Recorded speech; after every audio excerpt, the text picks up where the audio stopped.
الحمد لله رب العالمين، والصلاة والسلام على أشرف الأنبياء والمرسلين وعلى آله وصحبه ومن تبعهم بإحسان إلى يوم الدين.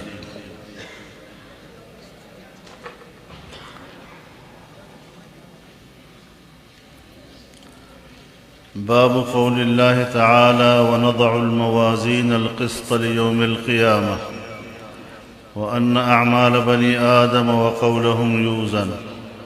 وقال مجاهد: القسطاس العدل بالرومية، ويقال القسط مصدر المقسط وهو العادل، وأما القاسط وهو الجائر.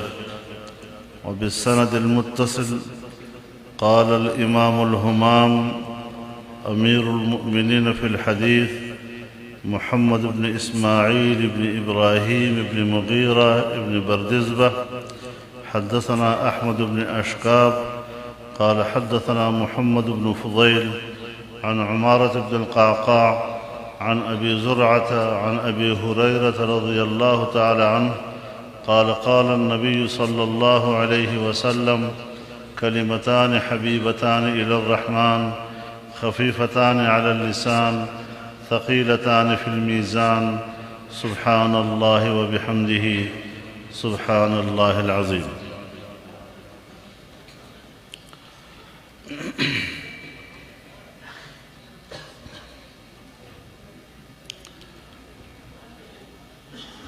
حدیث سے متعلق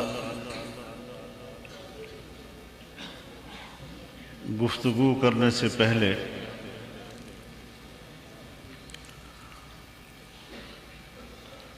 آپ کے اس اجتماع کو ایک اچھا موقع غنیمت سمجھتے ہوئے میں سب سے پہلے افغانستان کے اندر آج امن معاہدے پر دستخط ہو جانے پر تحریک طالبان افغانستان کو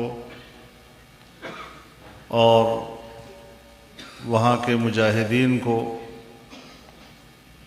اور جن لوگوں نے افغانستان کی آزادی اور دین اسلام کی دفاع میں قربانیاں دی ہیں، ان سب کو مبارکباد پیش کرتا ہوں۔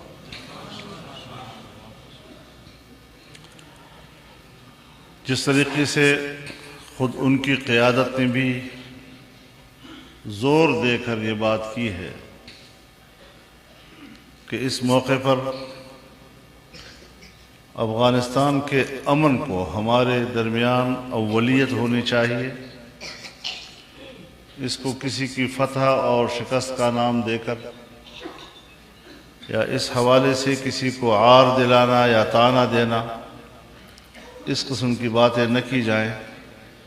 میں سمجھتا ہوں از روئے شریعت بھی فریقین کے معاہدوں کے لیے اس قسم کے رد عمل کا شرعی تقاضا موجود ہے۔ ہماری دعا ہے کہ اللہ تعالیٰ افغانستان کو پرامن سرزمین بنائے اور آنے والی نسلوں کو اللہ تعالیٰ پرامن ماحول عطا فرمائے اور دین اسلام کی بنیاد پر آزادی کی زندگی ان کو نصیب فرمائے۔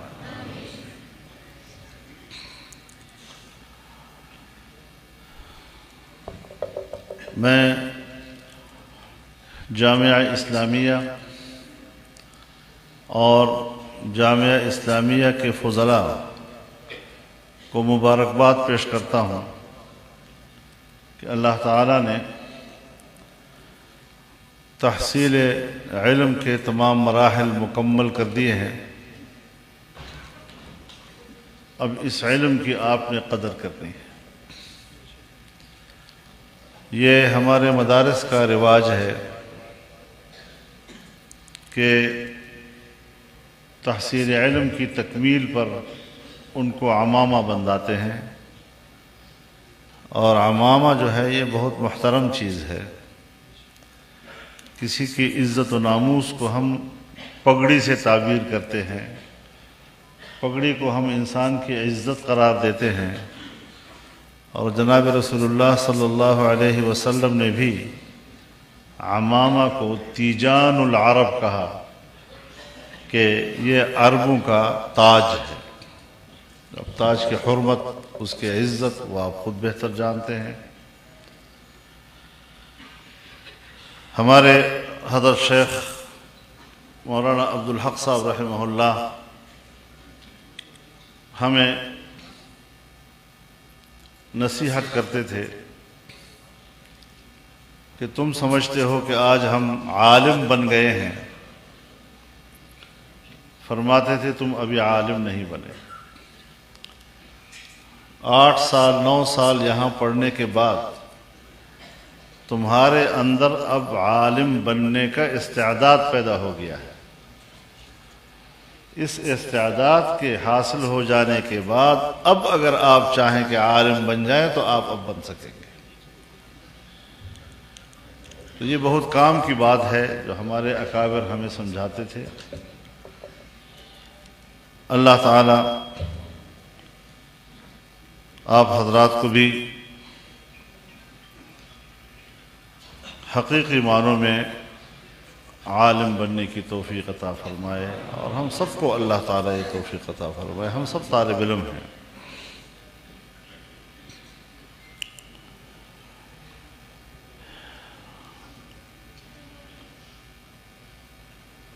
امام بخاری نے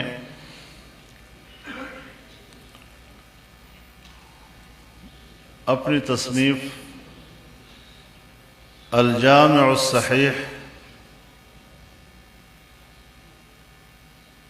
المختصر المسند الى رسول اللہ صلی اللہ علیہ وسلم، اس کا آخری کتاب کتاب التوحید ہے۔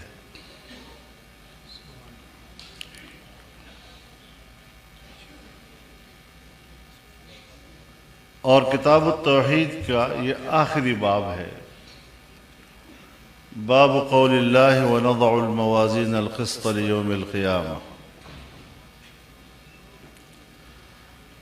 کتاب کی ابتدا امام بخاری نے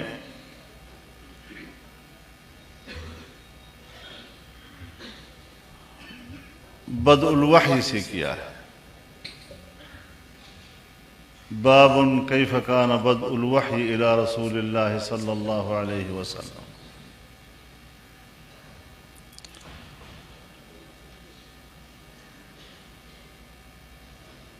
چونکہ تشکیل حیات انسانی کا مدار وحی پر ہے،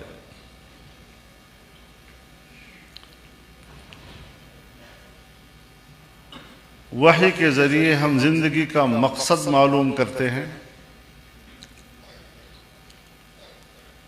وحی کے ذریعے ہم حلال اور حرام کی تمیز کرتے ہیں، وحی کے ذریعے ہم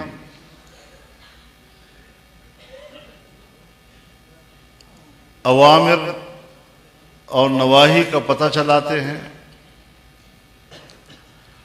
مأمورات اور منہیات کا علم حاصل کرتے ہیں۔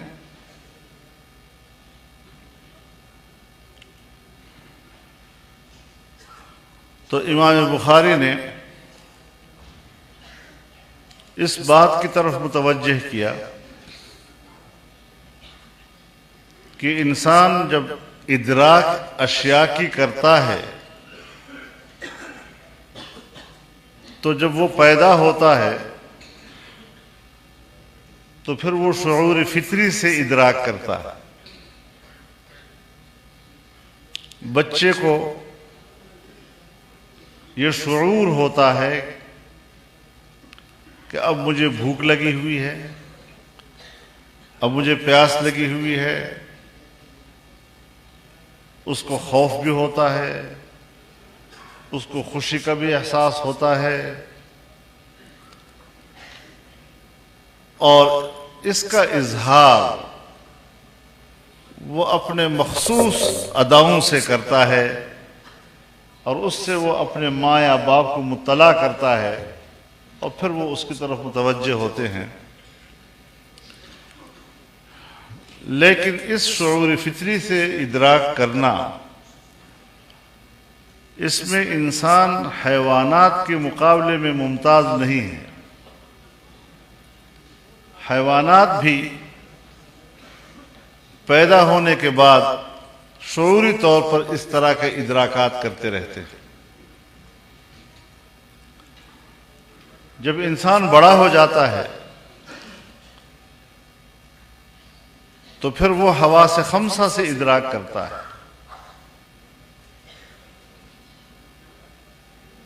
قوت باصرہ سے دیکھتا ہے، چیزوں کو پہچانتا ہے۔ قوت سامعہ سے سنتا ہے، اشیاء کا علم حاصل کرتا ہے۔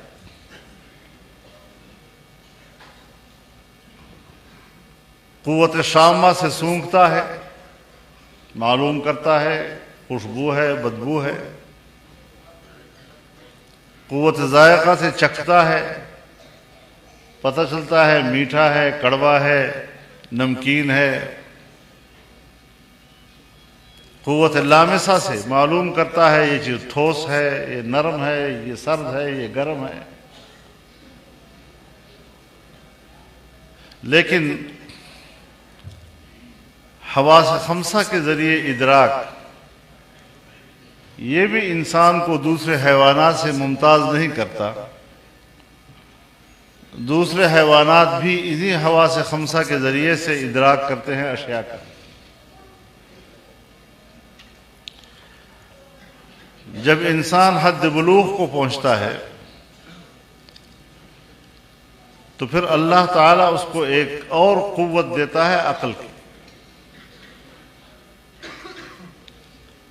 عقل بہت بڑی قوت ہے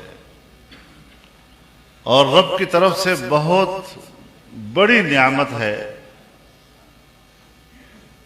کیسے شکر ادا کیا جائے اس کا، شاید قوت بشری سے باہر ہو۔ قوت عقل کے ذریعے سے وہ کائنات کی تسخیر کرتا ہے۔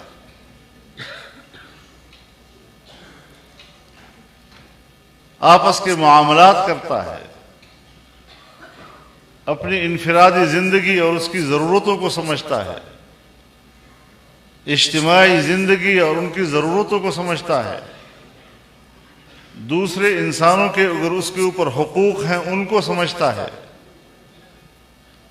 مملکتوں کے نظام کو سمجھتا ہے، علویات ہوں یا سفلیات، فلکیات ہوں یا ارضیات، سب کا احاطہ کرتا ہے اور اس کی تسخیر کرتا ہے۔ یہ وہ قوت ہے کہ جو انسان کو تمام حیوانات کے مقابلے میں ممتاز بنا دیتا ہے۔ اور چونکہ عقل سمجھنے کی علویات ہوں یا سفلیات، تو جب انسان چیزوں کو سمجھتا ہے تو پھر اللہ تعالیٰ نے انسان کے اندر یہ داعیہ بھی پیدا کر دیا ہے کہ دوسرے کو بھی سمجھائے۔ تو پھر اللہ تعالیٰ نے انسان کو ایک دوسری خصوصیت سے نوازا کہ اس کی زبان میں قوت گویائی پیدا کر دی۔ سو ایک قوت سے انسان سمجھتا ہے اور دوسری قوت سے انسان سمجھاتا ہے۔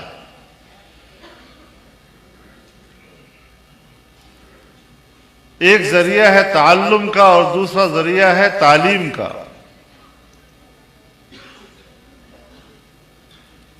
ایک ذریعہ ہے سمجھنے کا ہے اور دوسرا ہے سمجھانے کا۔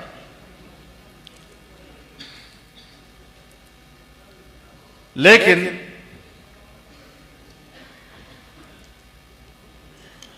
عقل باوجود اس کے کہ بہت بڑا رہنما ہے، لیکن ہر چند کہ وہ بہت بڑا رہنما ہے، تاہم رہنمائی کے لیے کافی نہیں ہے، اس میں خطا و انحراف کا امکان ہوتا ہے۔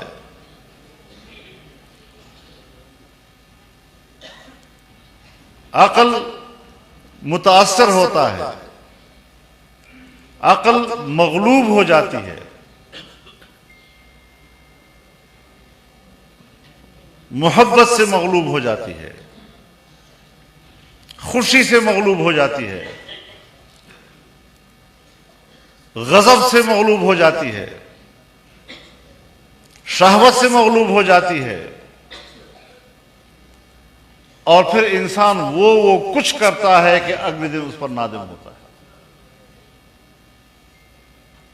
تو رہنما ہے، بہت بڑا رہنما ہے، کائنات کی تسخیر کا ذریعہ ہے، لیکن اس کے باوجود انسان کے اندر جو بہیمیت و حیوانیت ہے،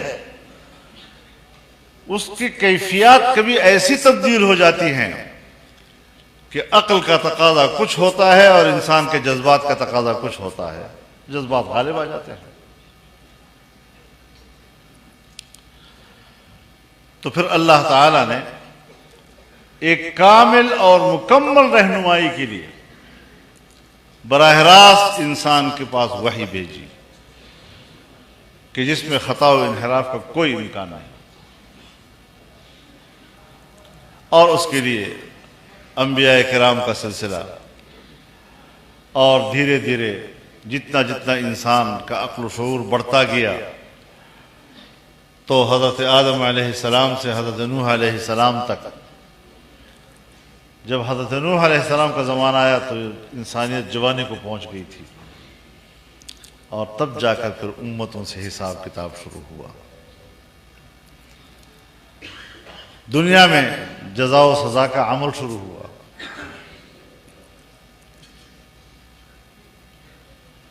تو اس اعتبار سے وحی،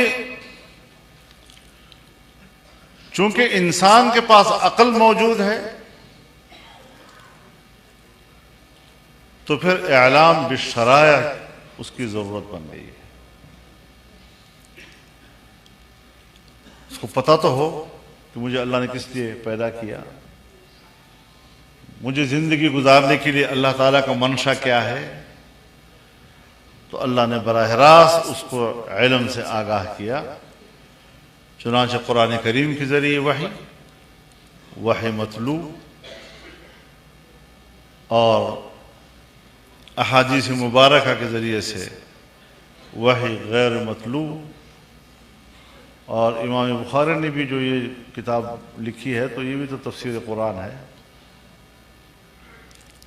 فقہ کی بھی کتاب ہے، یہ تو ہر قسم کے مسائل اس میں موجود ہیں۔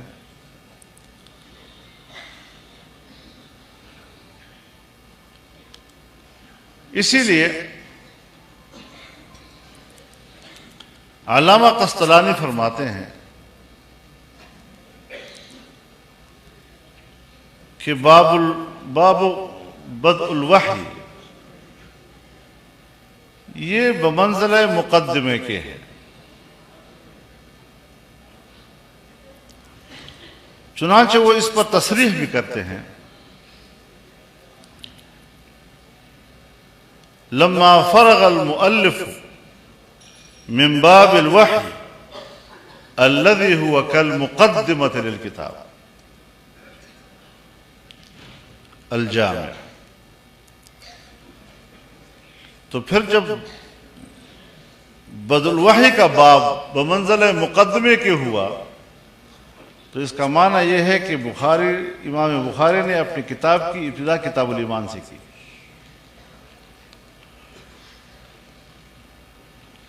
تو ابتدا بھی کتاب الایمان اور انتہا بھی کتاب التوحید، یعنی مدار نجات توحید کا عقیدہ ہے۔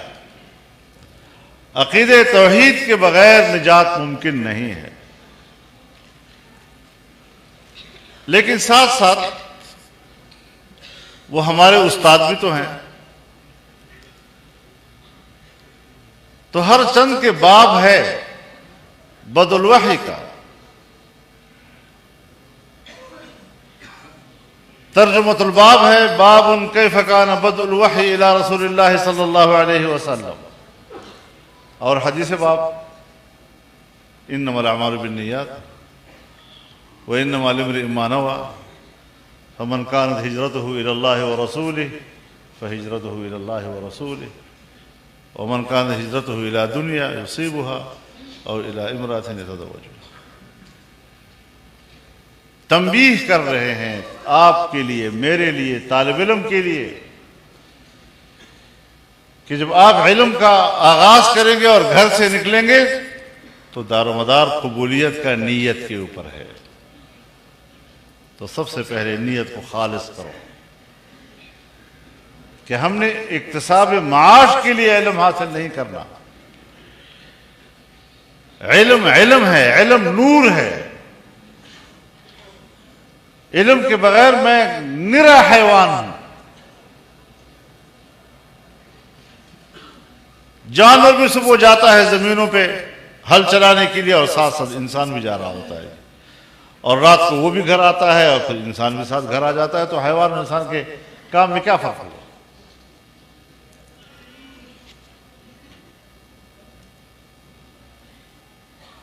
تو اعمال کی قبولیت کا دار و مدار نیت پر ہے، اور نیت آپ کی جتنی زیادہ اس کے اندر خشوع و خضوع ہوگا اتنا ہی اس کا وزن زیادہ ہوگا، جتنا اس لحاظ سے کمزوری ہوگی اتنا وزن اس کا کم ہوگا۔ تو آخر میں جا کر آپ کو بتایا باب قولہ تعالی ونضع الموازین القسط لیوم القیامہ، میں نے تولنا بھی ہے اس کو پھر۔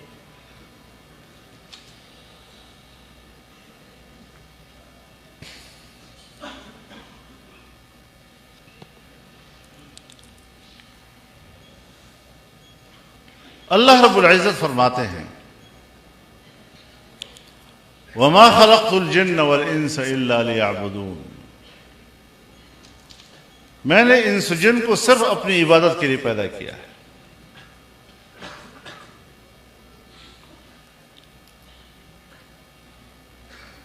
اب یہاں پر جو عبدیت ہے یہ عبدیت تشریعی ہے، تکوینی نہیں ہے۔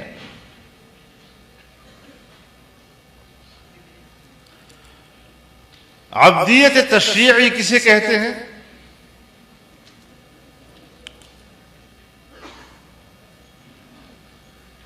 جب کوئی کام انسان کے ارادہ و اختیار کے سپرد کر دیا جائے وہ امر تشریعی ہوتا ہے۔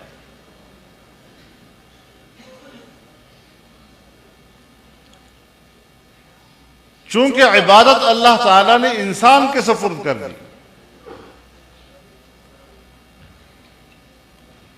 میری بندگی کرتے ہو یا نہیں کرتے، تو پھر یہ امر تشریعی بنا۔ ومن شاء فلیؤمن ومن شاء فلیکفر انا ہدیناہ السبیل اما شاکرا واما کفورا۔ اور اگر تکوینی ہوتا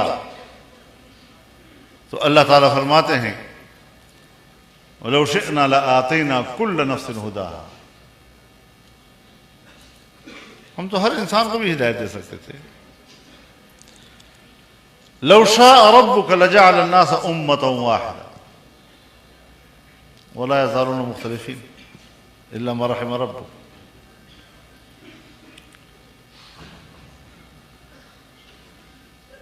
تو اللہ تعالیٰ نے اپنی مشیت کے تابع نہیں کیا، آپ کی مشیت پہ چھوڑ دیا ہے، اور انسان کو اللہ تعالیٰ نے یہ قوت عطا کی ہے کہ اس کو اختیار بھی عطا کیا اور ارادہ بھی وہ خود کر سکتا ہے۔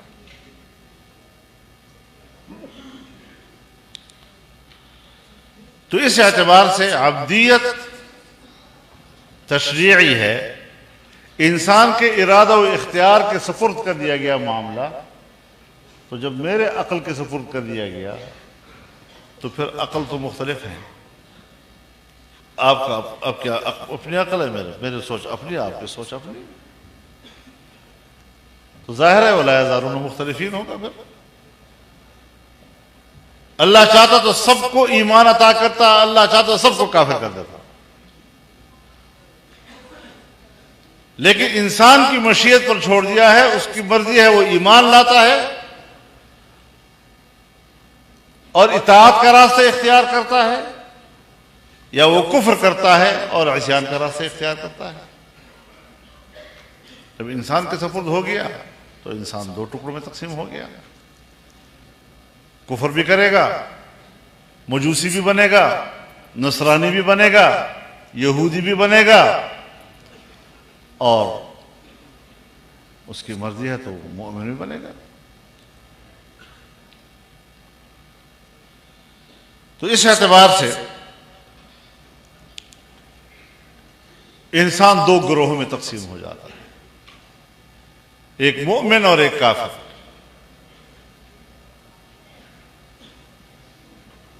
ایک اطاعت کرنے والا، دوسرا نافرمانی کرنے والا۔ اب ظاہر ہے کہ اللہ تعالی نے روئے زمین پر اپنی نیابت کا حق اسے دینا ہے جو اللہ کا اطاعت گزار ہوگا اور اس پر ایمان لائے گا۔ اپنے نافرمان کو تو معتمن سے بھی نئے معتمن نہیں بناتا، اپنی گدی پر بٹھانے کے لیے تیار نہیں ہوتا۔ تو اللہ رب العالمین کس طرح روئے زمین کی خلافت اس کو عطا کرے؟ اب یہاں پر دو چیزوں کو الگ الگ کرنا ہے۔ ہمارے نوجوان آپس میں اس بحث میں لگ جاتے ہیں کہ تخلیق انسان کا مقصد عبدیت ہے یا خلافت ہے۔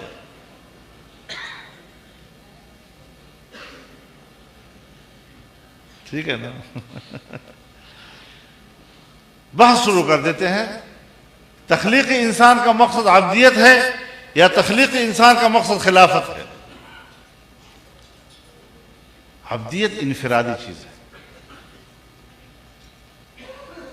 یہ بمنزلہ شرط کے ہے خلافت کے لیے۔ اگر اپنے ذات میں آپ کے ایمان ہے اور اپنے ذات میں آپ کے اندر اعمال صالحہ ہیں کہ ایمان بمنزل روح کے ہے اور اعمال بمنزل بدن کے ہیں، جسم کے ہیں، تو پھر اگر آپ کے اندر، آپ کی روح کے اندر ایمان موجود ہے اور اعمال کے اندر اطاعت موجود ہے، تو پھر اس کا معنی یہ ہے کہ آپ کے اندر وہ کرائٹیریا پیدا ہو جاتا ہے کہ اب آپ اس کے بعد خلیفہ بننے کے مستحق بن جاتے ہیں۔ نظام اجتماعی آپ کے ہاتھ میں آ سکتا ہے۔ اگر آپ کو وضو نہیں ہے، آپ نماز نہیں پڑھ سکتے۔ اگر آپ کسی کا ایمان نہیں ہے، کسی کو اعمال صالحہ نصیب نہیں ہے، فاسق اور فاجر ہے، گندگی اور غلاظت جو ہے ساری زندگی اس کا مطمع نظر ہے، کوئی ندامت اس کے اوپر نہیں ہے، تو پھر ظاہر ہے جی کہ اس کو اللہ تعالیٰ یہ مقام دینے کو تیار نہیں ہے کہ میرا نیابت بھی کرو۔ تو اس اعتبار سے ہمیں اس بات کو بھی سمجھنا چاہیے کہ عبدیت تشریعی ہے اور یہ زینہ ہے خلافت کے لیے، اور خلافت کے لیے سیاسی نظام کا ہونا ضروری ہے۔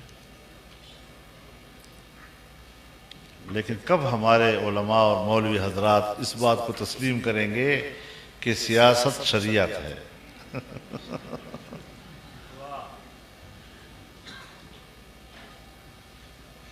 سیاست تدبیر و انتظام کا نام ہے۔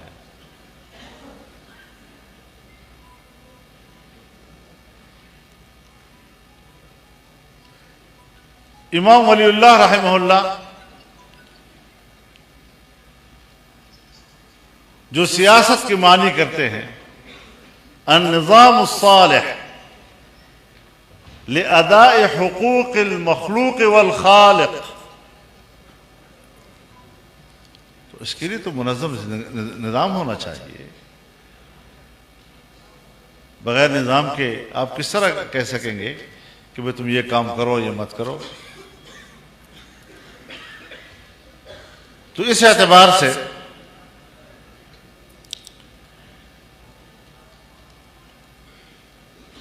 امام بخاری اب اپنی کتاب کا اختتام فرماتے ہیں اور اب ہمیں اس طرف متوجہ کرتے ہیں کہ یہ جتنے 2 جلدوں میں کتاب ہے یہ تو دنیوی زندگی میں لائحہ عمل ہے، اس کے مطابق زندگی گزارو گے. اور پھر یہ بھی کہ ایسا نہیں ہے کہ بس آپ نے کام کر دیا اور ختم ہو گیا، اس کا قیامت کے روز اللہ کے سامنے آپ کو جواب بھی دینا پڑے گا. تو اسی لیے فرمایا وَنَضَعُ الْمَوَازِينَ الْقِسْطَ لِيَوْمِ الْقِيَامَةِ وَأَنَّ أَعْمَالَ بَنِي آدَمَ وَقَوْلَهُمْ يُوزَنُ، ہم رکھیں گے ترازو عدل کے،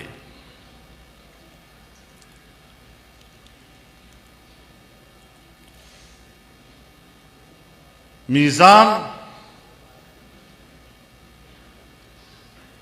مثال واوی ہے، مادہ وزن ہے.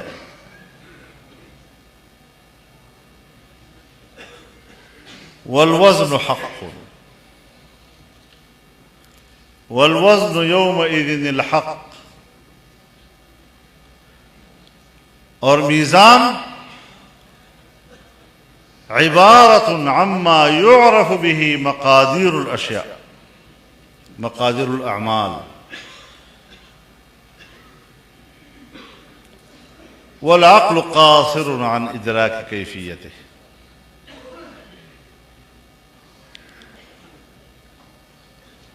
تو جب مثال واوی ہے تو اس کا معنی یہ ہے کہ میزان اصل میں میوزان تھا.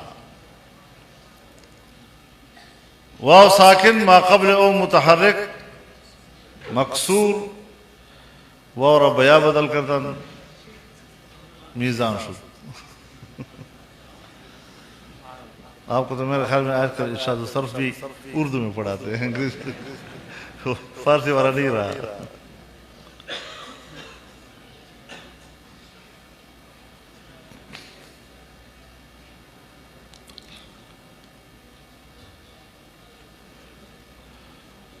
تو میزان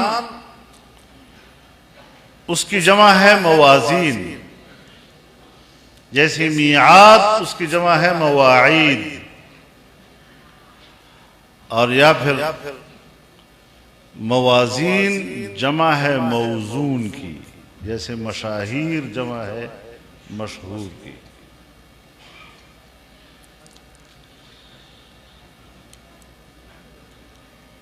اس باب کو قائم کرنے سے در حقیقت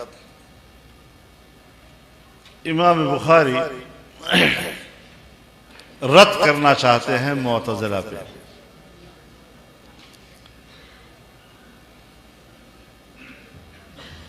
معتزلہ کہتے ہیں کہ اعمال و اقوال تو اعراض ہیں، والاعراض لا توزن، اجسام و اجساد تولے جاتے ہیں، جوہر تولا جاتا ہے، عرض نہیں تولا جاتا.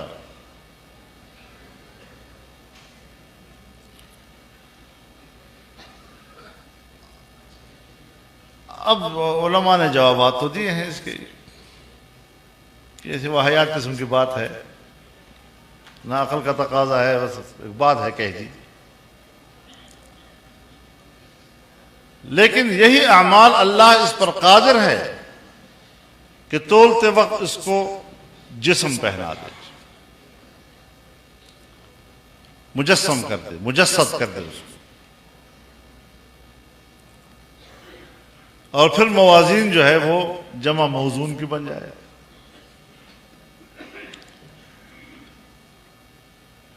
صحائف کی صورت میں جیسے حدیث بطاقہ کہ اللہ تعالیٰ ایک شخص کو سامنے لائیں گے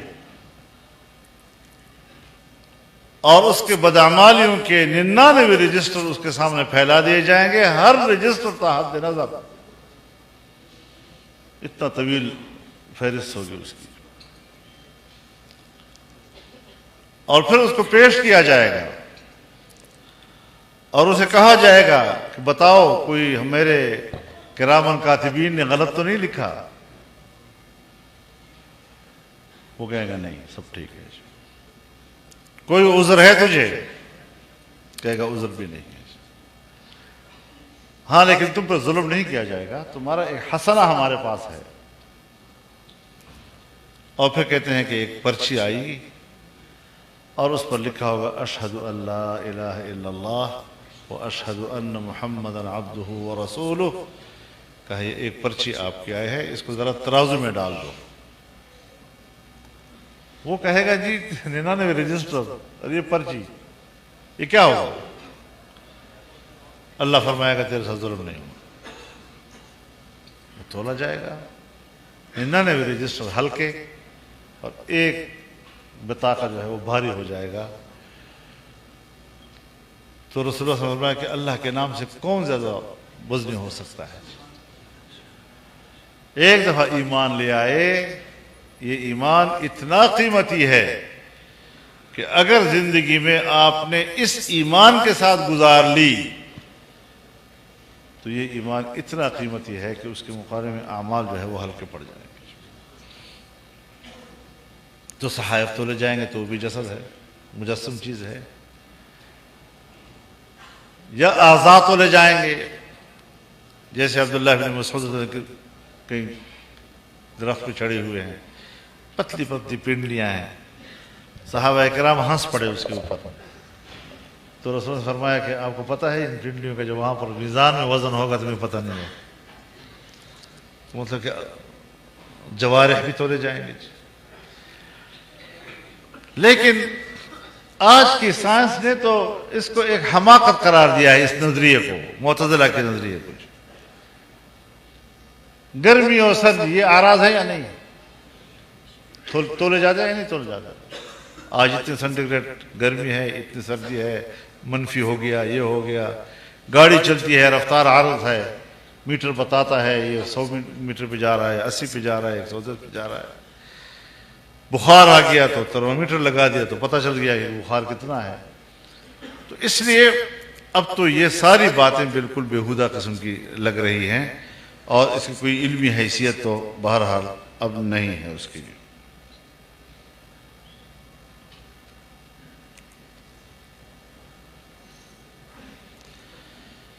اب یہ موازین جمع ہے، یہ تعدد موازین پہ دلالت کرتا ہے یا یہ کہ نہیں میزان تو ایک ہے؟ کیونکہ بعض حضرات کی رائے یہ ہے کہ میزان ایک ہوگا، بعض کی رائے یہ ہے کہ میزان تعدد بے اعتبار اشخاص کی بھی ہوگا، تعدد بے اعتبار اعمال کی بھی ہوگا۔ ہر شخص کا اپنا ترازو، ہر عمل کا اپنا ترازو، نماز اپنا ترازو، جس طرح سونا کا ایک ترازو ہے، لکڑیوں کو تولنے کا دوسرا ترازو ہے، لوہے کے تولنے کا خاص کی بھی ہوگا۔ تو اس طریقے سے یہاں پر بھی موازین مختلف ہوں گے مختلف اعمال کے لیے۔ لیکن ایک قول یہ ہے کہ نہیں، ترازو ایک ہوگا۔ اور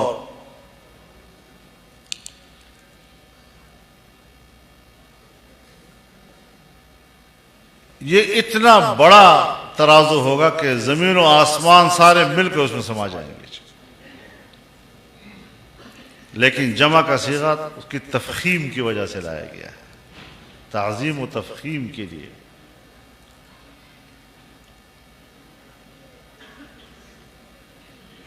اور یہ ہوتا ہے جیسے کذبت قوم نوح المرسلین، نوح ایک ہے، مرسلین سے ذکر کیا گیا، جمع کی صیغے سے۔ ہم بھی تو کرتے ہیں نا، ایک عالم دین، ایک بزرگ آ رہا ہوتا ہے اور ہم کہتے ہیں تشریف لا رہے ہیں، آ رہے ہیں، جمع کی صیغے سے کرتے ہیں نا، حالانکہ فرد ایک ہوتا ہے۔ تو یہ تعظیم و تفخیم کے لیے ہوتا ہے۔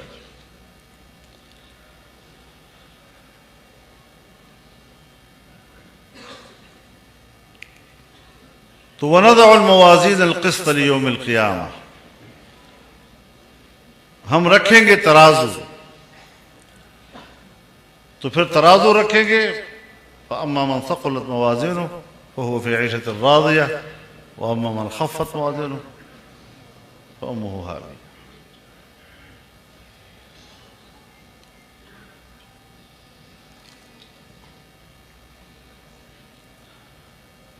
موازین یہ موصوف ہے اور القسط اس کی صفت ہے.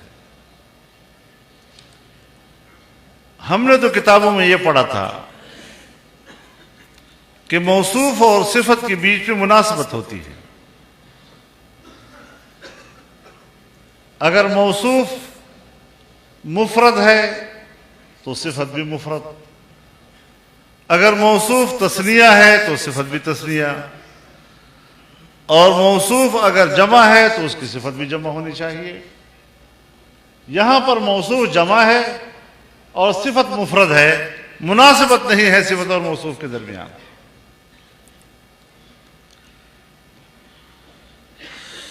تو یا تو آپ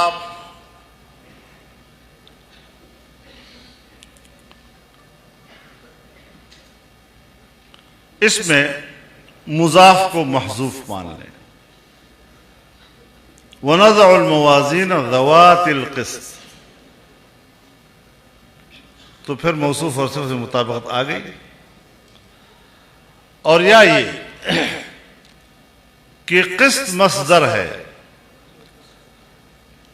اور مصدر میں مفرد تثنیہ اور جمع برابر ہوتے ہیں، اعلیٰ سویہ ہے. یعنی میزان قسط، میزانان قسط، موازین قسط. تو ہم رکھیں گے ترازو عدل کے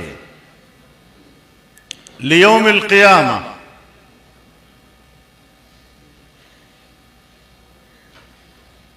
یا تو لام تعلیل کے لیے ہے، یعنی لحساب یوم القیامہ، یا بمانی فی کے ہے، وَنَضَعُ الْمَوَازِينَ الْقِسْطَ فِي يَوْمِ الْقِيَامَةِ، یا پھر لام زائد ہے، وَنَضَعُ الْمَوَازِينَ الْقِسْطَ يَوْمَ الْقِيَامَةِ. وَأَنَّ أَعْمَالَ بَنِي آدَمَ وَقَوْلَهُمْ يُوزَنَ، اور انسان کے اعمال اور اس کے اقوال تولے جائیں گے. وقال مجاہد القسطاس العدل بالرومیہ، امام بخاری کی یہ عادت ہے کہ جب وہ کسی باب ترجمۃ الباب میں ایک قرآن کی آیت لاتے ہیں تو اس آیت کے اندر اگر ایک لفظ ایسا ہو کہ اس مادے سے قرآن میں دوسرا لفظ بھی استعمال ہوا ہو تو وہ بھی پھر ترجمۃ الباب میں اس کا ذکر کر لیتے ہیں. تو قاف سین طوے کے مادے سے القسطاس کے نام سے ایک لفظ موجود ہے، ایک لفظ قرآن کریم میں، تو اس کا بھی ذکر کر دیا کہ مجاہد کہتے ہیں کہ القسطاس العدل بالرومیہ، قسطاس بمعنی عدل کے ہے رومی زبان. اب رومی زبان کا لفظ ہے اور قرآن ہے عربی میں، اِنَّا أَنزَلْنَاهُ قُرْآنًا عَرَبِيًّا. تو جب یہ اللہ کا نازل کرتا ہے اور اللہ کہتے ہیں میں نے عربی زبان میں نازل کیا ہے، تو پھر رومی لفظ تو عجمی ہے. تو اللہ تعالیٰ قادر ہے اس بات پر کہ ایک عجمی لفظ بجائے عربی کا لفظ لے آتے ہیں. ایک جواب تو اس کا یہ ہے کہ لفظ کبھی معرب ہو جاتا ہے، کثرت استعمال سے اس زبان کا حصہ بن جاتا ہے. دوسرا ہے ترادف لغات کا، کہ ایک لفظ ایک زبان میں اور وہی لفظ دوسری زبان میں بھی اسی طرح ہوتا ہے. جیسے صابن کا لفظ ہے، عربی میں آئیں گے صابون بولیں گے، پنجابی کہے گا تو صابن بولے گا، پشتون کہے گا تو صابن بولے گا، فارسی والا بولے گا تو صابن بولے گا، اور ہر ایک کہتا ہے میری زبان کا لفظ ہے. تو اس سے ایک لفظ اگر مختلف زبانوں میں استعمال ہوا ہے تو ہم دعویٰ کریں گے کہ قسطاس رومی کا لفظ بھلا صحیح یہ عربی کا بھی لفظ ہے. اور اچھا جواب یہ ہے کہ قرآن کو ہم نے عربی میں نازل کیا ہے، سے مقصود الفاظ عربی نہیں، اسلوب عربی. اور اسلوب عربی اگر متغیر نہیں ہوتا ایک کلمہ عجمیہ سے تو پھر قرآن کو فصاحت و بلاغت کے اعجاز سے نہیں اتارتا. قرآن فصاحت میں بھی اور بلاغت میں بھی مقام اعجاز پر فائز ہے. تو جب اس کا اسلوب اپنی جگہ پر قائم ہے تو مقصود اسلوب ہے اور اس میں کوئی تغیر نہیں آتا. اس حوالے سے مختصر سرمانی میں پڑھا ہوگا آپ لوگوں نے.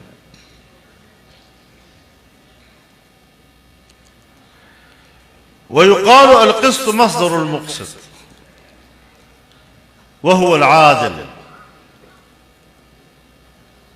یہ بھی کہا جاتا ہے کہ قسط مصدر ہے مقسط کا.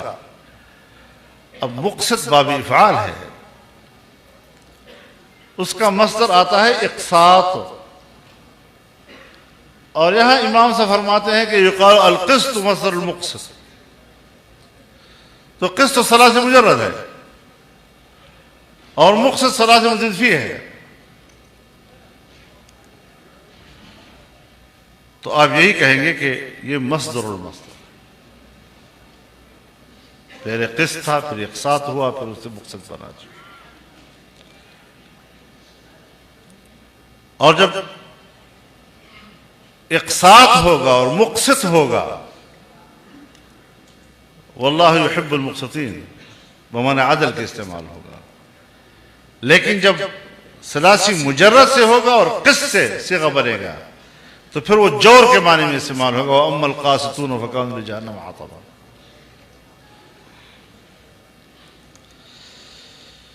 وبالسند المتصل قال الإمام حدثنا أحمد بن أشقاب قال حدثنا محمد بن فضيل عن عمارة بن القعقاع عن أبي زرعة عن أبي هريرة رضي الله تعالى عنه قال قال النبي صلى الله عليه وسلم كلمتان حبيبتان إلى الرحمن.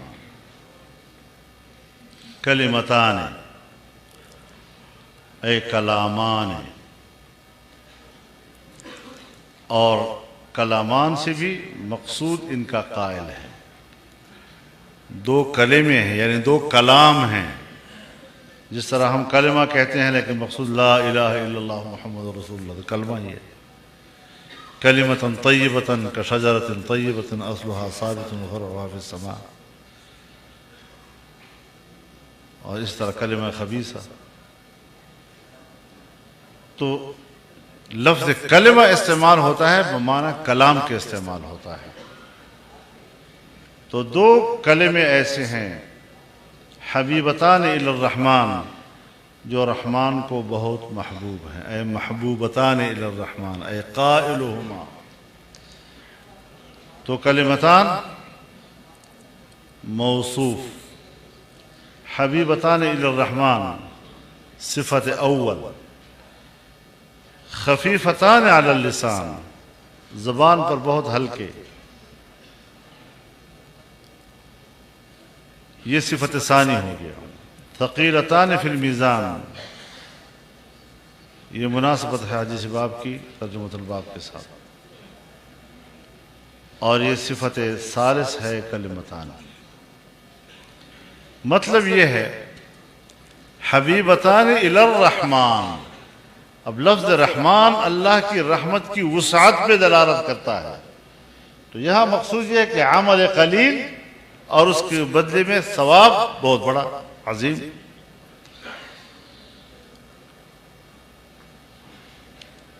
تو موصوف اپنی تینوں صفات کے ساتھ مل کر خبر مقدم ہے.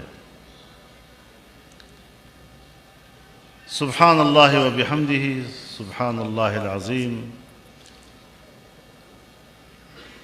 سبحان عالم ہے تسبیح کے لیے، وبحمدہ واو یا حال کے لیے ہے، یعنی اسبح اللہ متلبسا بحمدہ. یا واو عطف کے لیے ہے اسبح اللہ واتلبس بحمدہ. سبحان اللہ العظیم۔ حدیث میں آتا ہے جناب رسول اللہ صلی اللہ علیہ وسلم فرماتے ہیں سبحان اللہ و بحمدہ اگر دن میں 100 دفعہ پڑھا جائے تو سمندر کے جھاگ جتنے گناہ بھی ہوں سب دھل جاتے ہیں اس سے۔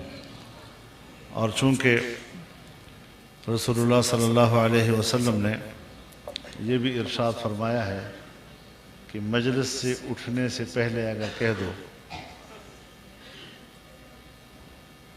سبحان اللہ و بحمدہ سبحانک اللہم و بحمدک اشہد ان لا الہ الا انت استغفرک و اتوب الیک، تمام گناہ جو آپ کے غلط پلت جو بھی ہوا ہے وہ اللہ تعالیٰ معاف کر دیتا ہے۔ اب جب سے ہم اس سبق کی اور تعلیم کی مجلس میں آئے ہیں 8-9 سال کی اس مجلس سے آج ہم اٹھ رہے ہیں، تو آج آپ 3 مرتبہ یہ سبحان اللہ و بحمدہ پڑھ لیں، انشاءاللہ طالب علم کے زمانے کے سارے گناہ اللہ معاف کر دے گا۔ سبحان اللہ و بحمدہ سبحان اللہ العظیم، سبحان اللہ و بحمدہ سبحان اللہ العظیم، سبحان اللہ و بحمدہ سبحان اللہ العظیم۔ اللہم صلی علی سیدنا و مولانا محمد و بارک وسلم علیہ۔ مبارک ہو حضرات۔